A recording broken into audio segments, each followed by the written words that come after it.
Bismillahirrahmanirrahim. Alhamdulillah, puji syukur kita haturkan kehadirat Allah Subhanahu wa taala. Di kesempatan pagi hari ini kembali kita melanjutkan kajian tentang fikih bermadhab. Dan kita masih membicarakan tentang beberapa poin terkait ijtihad. Dan kita akan membaca poin yang ketujuh, yaitu tentang ijtihad parsial. Apa yang dimaksud dengan ijtihad parsial? Sebagaimana namanya, maksud dari pembahasan ini adalah apakah diperbolehkan seseorang itu menjadi mujtahid namun dalam masalah tertentu. Dalam masalah tertentu, contohnya adalah dalam masalah wudu saja, atau mujtahid dalam masalah fikih muamalah saja, atau dia menjadi mujtahid dalam masalah fikih sholat saja, dan seterusnya. Bagi Anda yang memiliki bukunya, silakan dibuka di halaman 217. Kita akan baca terlebih dahulu. Poin yang ketujuh, yaitu ijtihad parsial. Bisakah ijtihad dilakukan secara parsial? Artinya ijtihad pada masalah tertentu saja. Misalnya orang menjadi mujtahid dalam masalah fikih toharoh saja, sehingga hanya fikih ini yang dia pahami secara mendalam. Bukan berarti dia nggak paham tentang fikih yang lain. Tapi hanya fikih ini yang dia pahami secara mendalam. Adapun masalah yang lain, di sini mungkin diganti ya. Dia tidak mendalam. Dia tidak mendalam dalam memahaminya. Tidak mendalam dalam memahaminya. Sehingga mungkin dalam masalah taharah dia detail. Paham tentang ijma' ulama, paham tentang dalil-dalilnya jelas ya. Paham tentang dalil Al-Quran, sunnah Nabi SAW. Kemudian paham tentang ijma' ulama dalam masalah ini. Tahu di mana nasakh dan mansukh, mana yang dihapus, mana yang tidak dihapus. Dia tahu dengan detail dalam masalah taharah. Namun dalam masalah yang lain, misalnya dalam masalah fikih sholat, dia hanya tahu global, tidak tahu dengan detail. Atau dalam masalah fikih muamalah, dia tidak begitu paham. Dan contoh seperti ini terjadi pada ijtihad parsial. Bagian ini yang kita sebut dengan ijtihad parsial. Contoh lainnya adalah menjadi mujtahid dalam masalah fikih muamalah karena bagian ini yang dia pelajari secara mendalam.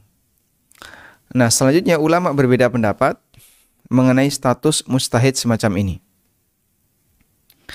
Pendapat yang pertama, bahwa ijtihad parsial tidak diperbolehkan. Karena kajian fikih di satu masalah tertentu terkadang berkaitan dengan masalah fikih yang lain. Kajian fikih dalam masalah toharoh berkaitan dengan masalah sholat.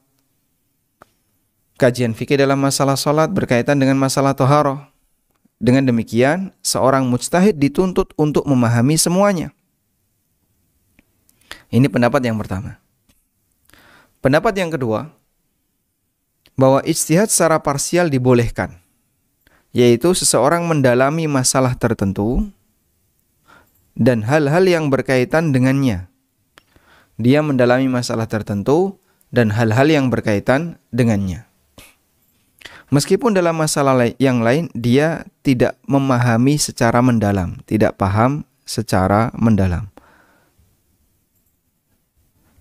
Ini mohon maaf, bagi Anda yang punya bukunya silahkan diedit ya. Di halaman 218. Jadi tidak paham di situ maksudnya adalah tidak paham secara mendalam. Baik. Dan tentang bolehnya ijtihad parsial semacam ini merupakan pendapat jumhur ulama. Dan pendapat ini yang lebih mendekati kebenaran.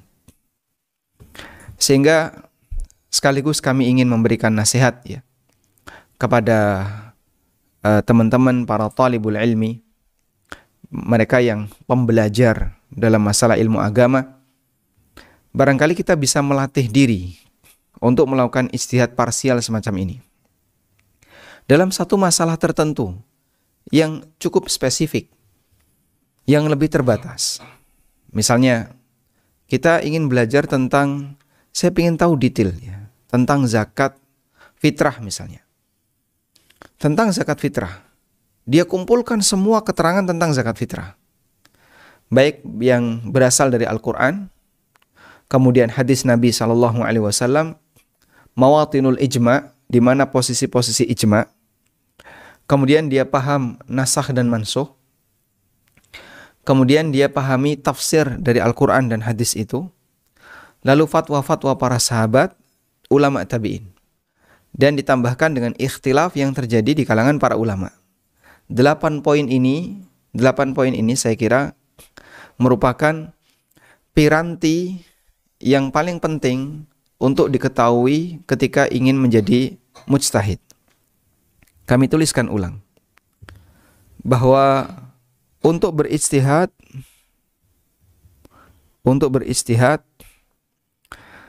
di situ kita penuhi 8 elemen. 8 elemen. Yang pertama adalah dalil Al-Qur'an. Dan di sini ditambahkan dengan plus penjelasan tafsirnya.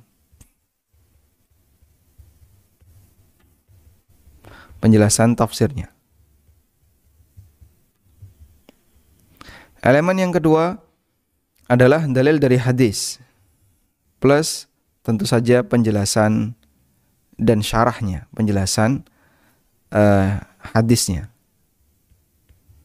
Elemen yang ketiga adalah mawatinul ijma', keterangan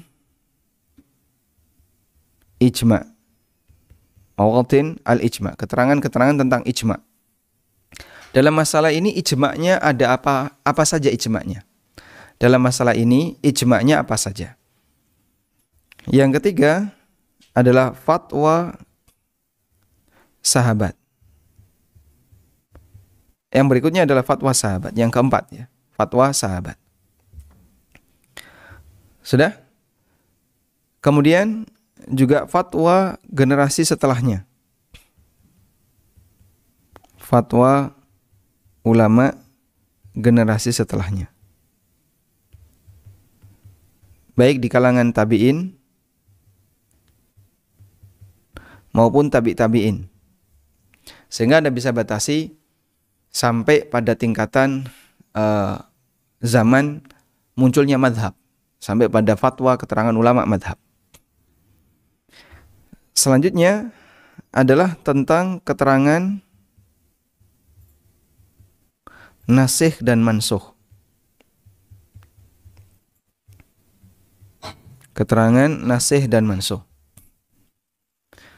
Di mana ada yang bagian nasikh, di mana ada yang mansukh. Ini berapa ini berarti? 1, 2, 3, 4, 5, 6. Ada keterangan tentang nasikh dan mansukh. Agar kita tidak menyampaikan sebuah kesimpulan yang ternyata itu sudah mansukh. Sebab apabila itu sudah mansukh, sudah dihapus, maka tentu tidak bisa lagi digunakan. Tayyib. Berikutnya adalah ikhtilaf di kalangan ulama. Ikhtilaf di kalangan ulama. Sehingga dengan memahami ikhtilaf di kalangan ulama, kita bisa mentoleransi adanya pendapat yang berbeda dalam masalah yang sedang kita bahas. Misalnya kita sedang membahas masalah zakat fitrah ya. Lalu kita memahami bahwasanya zakat fitrah dengan menggunakan selain bahan makanan, misalnya dengan dengan uang, dengan dinar, dirham atau yang lainnya. Apakah itu diperbolehkan? Setelah Anda mengetahui adanya ikhtilaf semacam ini, maka kita bisa bersikap ketika ada orang lain yang berpendapat berbeda. ada 1, 2, 3, 4, 5, 6, 7 ya. Satu lagi barangkali ditambahkan adalah tentang adanya pendapat yang syadz, pendapat yang nyeleneh. Nyeleneh itu cukup jauh dari indikasi kebenaran. Pendapat yang syadz atau yang nyeleneh artinya pendapat yang cukup jauh dari indikasi kebenaran. Kalau ada pendapat seperti ini, meskipun sebelumnya ada tokohnya, namun kita bisa pastikan pendapat yang syadz itu termasuk di antara pendapat yang dhaif, pendapat yang lemah. Sehingga kalau ada orang di zaman sekarang yang berpendapat demikian, maka kita bisa katakan ini adalah pendapat yang syadz. Baik, 8 elemen ini, elemen dalam berijtihad. Kita berlatih. Berlatihnya begini, bagi teman-teman yang sudah bisa membaca kitab gundul ya, kitab Arab dan referensi-referensi yang ditulis oleh para ulama, sangat memungkinkan untuk berlatih seperti ini. Caranya bagaimana? Batasi dalam masalah tertentu. Batasi dalam masalah tertentu.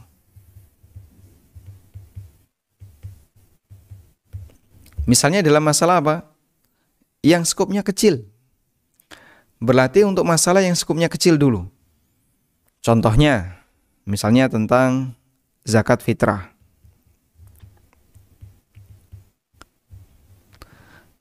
Kemudian, ini nanti kan di turunan zakat fitrah itu ada banyak masalah ya. Apakah yang harus dikeluarkan dari zakat fitrah? Apakah boleh zakat fitrah pakai uang atau tidak? Janin itu apakah dizakati fitrahnya atau tidak, dan seterusnya. Ini kita batasi di masalah tertentu, zakat fitrah saja.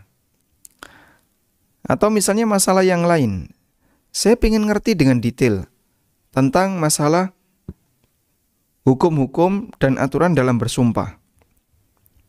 Hukum bersumpah. Sehingga dia hanya fokus yang berkaitan dengan masalah sumpah saja. Syarat disebut sumpah bagaimana, kemudian sumpah ketika dibatalkan konsekuensinya apa, lalu saat pembatalan sumpah itu bolehkah didahului dengan kafarah dulu baru pembatalan dan seterusnya. Dia detailkan masalah itu, termasuk juga yang lain. Metode pembelajaran semacam inilah yang digunakan oleh para talib jamiah, para mahasiswa-mahasiswa di kampus ya. Sehingga mereka dibangun malakah ilmiah, kemampuan ilmiahnya dengan cara diminta untuk membahas satu masalah tertentu. Ya meskipun tingkat dan kemampuan seseorang dalam masalah seperti ini berbeda-beda, ada yang kemampuannya bagus dan ada yang kemampuannya lebih rendah dan seterusnya. Tapi itu semuanya adalah fase belajar sehingga berbanding lurus dengan keseriusan seseorang dalam mempelajarinya. Alhamdulillah di Yogyakarta beberapa teman mahasiswa yang kuliah di UGM, kuliah di UNY, kuliah di kampus-kampus negeri yang lain, terutama yang jurusan eksak dan juga banyak yang jurusan sosial. Mereka belajar bahasa Arab. Setelah mereka bisa belajar bahasa Arab, mereka belajar membaca kitab para ulama. Setelah itu mereka belajar menerjemahkan. Sudah, sehingga bisa memahami teks dari bukunya para ulama. Selanjutnya mereka diberi tugas. Setelah menjalani fase belajar itu, mereka diberi tugas. Dan pondasi ilmu dalam mempelajari ini adalah usul fikih. Pondasinya ilmu usul fikih.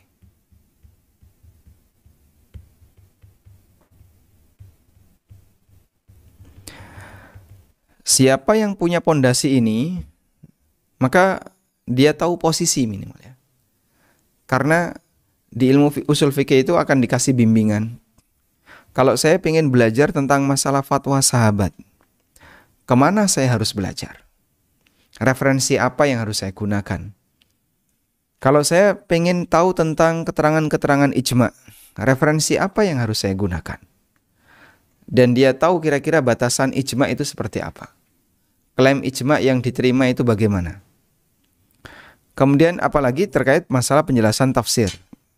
Karena di situ menyangkut kaidah-kaidah bahasa. Tayyib. Untuk bisa mempelajari ini, muqaddimahnya, pondasinya adalah ilmu usul fikih. Kita lanjutkan. Pendapat yang benar di kalangan jumhur ulama adalah bahwa ijtihad secara parsial hukumnya boleh. Asy-Syaukani menukil keterangan Ibnu Daqiqil 'Id yang menyatakan, wa huwal mukhtar li annaha qad tamakkana al-inayata fi bibabin minal abwab al-fiqhiyah. Pendapat jumhur lebih kuat karena memungkinkan bagi orang untuk fokus terhadap salah satu bab fikih hatta tahsul al-ma'rifatu bima akhidhi ahkamihi, sampai dia memiliki pemahaman tentang latar belakang hukumnya. Dan yang kami maksud dengan latar belakang hukumnya, aneka latar belakang hukumnya itu adalah yang ini tadi. Beberapa elemen yang dibutuhkan untuk berijtihad. Dengan pondasi ilmu usul fikih agar orang itu paham ya, di mana saya mau mempelajari A, mempelajari B, mempelajari C. Usul fikih itu adalah ibarat begini. Petunjuk penggunaan alat-alat masak. Ini ada banyak alat masak. Ada pisau, ada spatula, ada apa lagi? Ada parut dan aneka alat masak yang lain. Ada? Ilmu usul fikih memperkenalkan alat masak ini namanya ini, kegunaannya ini, fungsinya ini. Alat ini, fungsinya ini, namanya ini, dan seterusnya. Baik. Nah, elemen-elemen dalam beristihad itu adalah perlengkapan dari alat masak yang dibutuhkan. Kalau salah satu tidak ada, maka nanti proses memasaknya jadi nggak maksimal.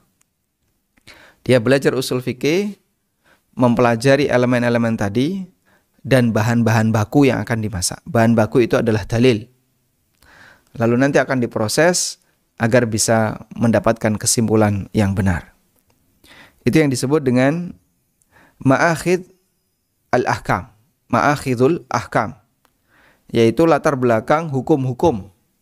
Sehingga untuk bisa menghasilkan hukum ini, latar belakangnya apa saja yang diperlukan. Wa idza hasalat al-ma'rifatu bil ma'khadhi amkanal ijtihad.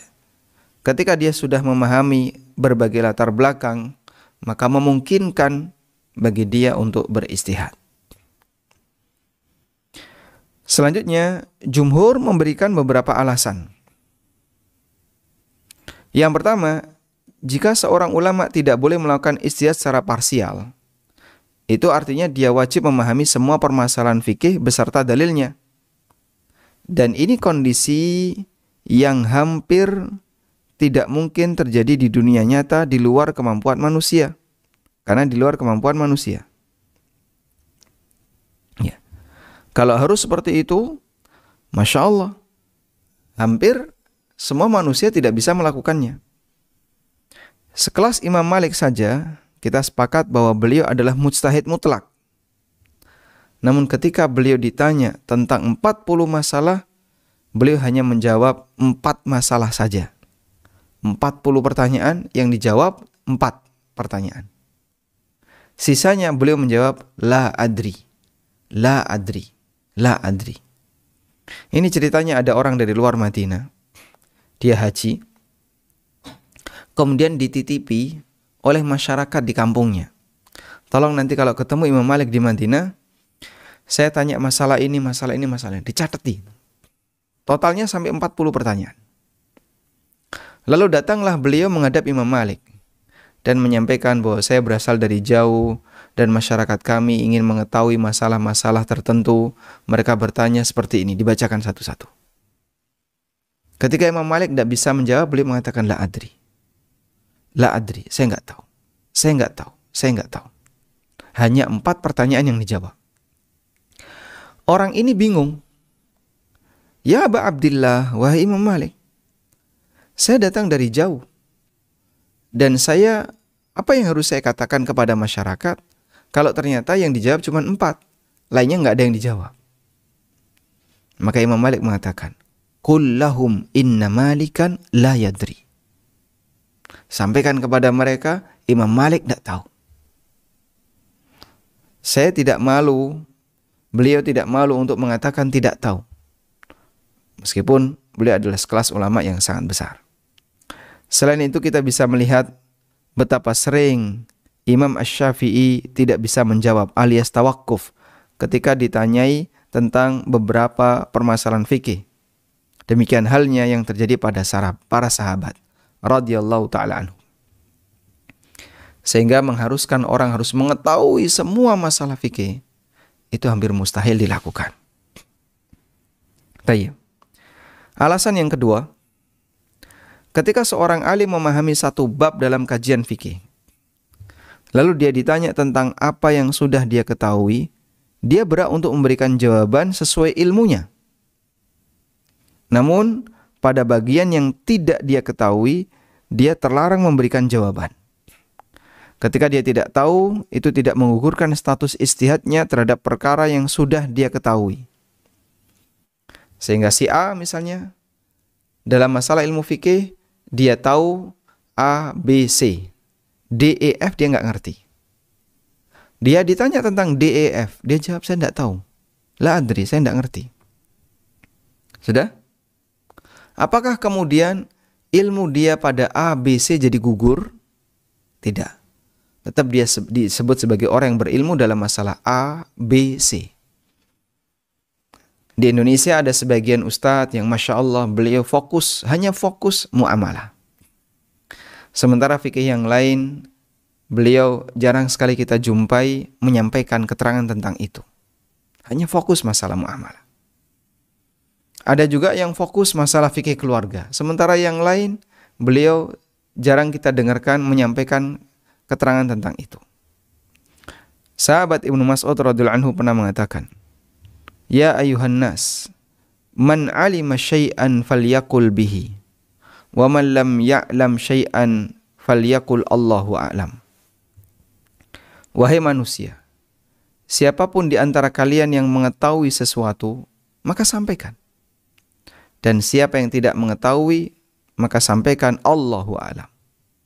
Sehingga kalau tidak tahu, meskipun dia tahu dalam masalah A, dia nggak tahu dalam masalah B, sampaikan, la adri, saya tidak tahu. Dan ini salah satu di antara adab yang diajarkan oleh para sahabat, bahwa ijtihad parsial itu mungkin terjadi. Dan ketika dia bicara tidak atau dia menyampaikan tidak tahu, bukan berarti ilmu yang sudah dia ketahui jadi gugur. Ilmu kamu yang lain jadi batal karena bagian ini kamu nggak tahu. Tidak berlaku seperti itu. Wallahu ta'ala alam. Taib, mungkin demikian yang bisa kita sampaikan sebagai pengantar. Dan insya Allah di kesempatan berikutnya kita akan berbicara tentang poin yang ke-8, yaitu berubah ijtihad. Mungkinkah seorang ulama mengalami perubahan ijtihad? Dan kalaupun ulama mengalami perubahan ijtihad, apakah berarti status ulamanya jadi hilang? Apakah berarti kemudian orang ini dianggap sebagai orang yang pelin-pelan, nggak komitmen dengan pendapatnya, dan seterusnya? Insya Allah akan kita bahas di pertemuan berikutnya.